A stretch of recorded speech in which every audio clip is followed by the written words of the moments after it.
इस वीडियो की जानकारी सार्वजनिक रिपोर्ट्स, दस्तावेजों और व्यापक रूप से चर्चा की गई थ्योरीज पर आधारित है। हम नेताजी सुभाष चंद्र बोस के जीवन या मृत्यु पर किसी अंतिम निष्कर्ष का दावा नहीं करते।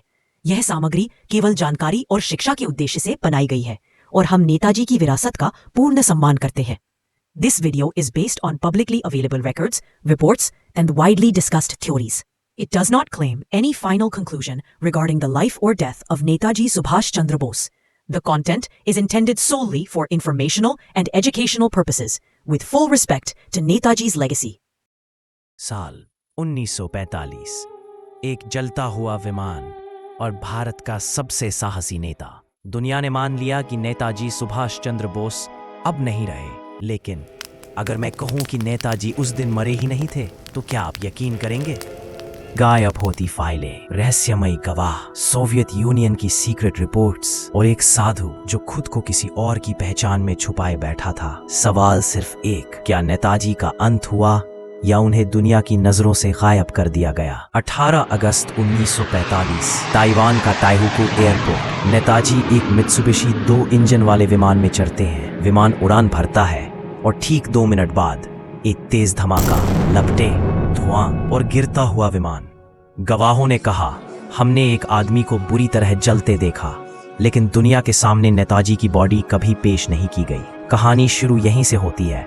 क्या नेताजी सच में उस विमान में थे? ताइहुकू के नैनमोन मिलिट्री हॉस्पिटल में कहा गया, नेताजी को लाया गया था। कागजों में लिखा है सिवियर बर्न्स, पेशेंट डाइड, लेकिन अस्पताल की फाइलों में पन्ने गायब थे। कई कागजों पर 2-2 तरह की लिखावट, नाम की स्पेलिंग तक बार बार बदली हुई। इतिहासकार कहते हैं ये फाइलें जितना बताती हैं उससे ज्यादा छुपाती हैं। INA के कई अफसरों का दावा था कि नेताजी रूस के रास्ते से बच निकलना चाहते थे। जापान हार चुका था, जर्मनी ढह चुका था और दुनिया नेताजी को पकड़ने के लिए तैयार बैठी थी। कुछ दस्तावेज बताते हैं नेताजी ने USSR से राजनीतिक शरण लेने की कोशिश की थी। रूस के एक अधिकारी ने कहा, हाँ, एक भारतीय रेवोल्यूशनरी मॉस्को आया था, लेकिन उसका रिकॉर्ड मिटा दिया गया। तो क्या नेताजी सोवियत यूनियन पहुंच चुके थे? 1950 से 1985 तक यूपी के फैजाबाद में एक रहस्यमयी साधु रहा करता था, गुमनामी बाबा। उसका कमरा हमेशा बंद, उसकी चीजें कोई छू नहीं सकता और उसकी आवाज नेताजी जैसी। कमरे से मिली चीजें, INA का गोल्ड बैज, सैकड़ों चिट्ठियां, वही जर्मन टाइपराइटर जो नेताजी इस्तेमाल करते थे और जापानी दूरबीन। DNA टेस्ट हुए, कभी मैच कभी मिसमैच। क्या गुमनामी बाबा ही नेताजी थे या कोई ऐसा इंसान जिसमें बोस बनने की क्षमता थी? भारत की 3 सरकारी जांचों ने नेताजी की मौत पर 3 अलग निष्कर्ष दिए। Shahnawaz committee, Netaji plane crash में मरे। खोसला आयोग, हाँ, नेताजी मरे थे, लेकिन मुखर्जी आयोग, नेताजी उस क्रैश में नहीं मरे। 3 जांचें, 3 सत्य और 1 रहस्य जो और गहरा हो गया। विमान हादसा सच, हाँ, नेताजी विमान में थे, कभी साबित नहीं हुआ। बॉडी कभी नहीं मिली। डेथ सर्टिफिकेट अधूरा और संदिग्ध। सोवियत फाइलें आज भी सील्ड। गुमनामी बाबा सिर्फ परछाई और इशारे।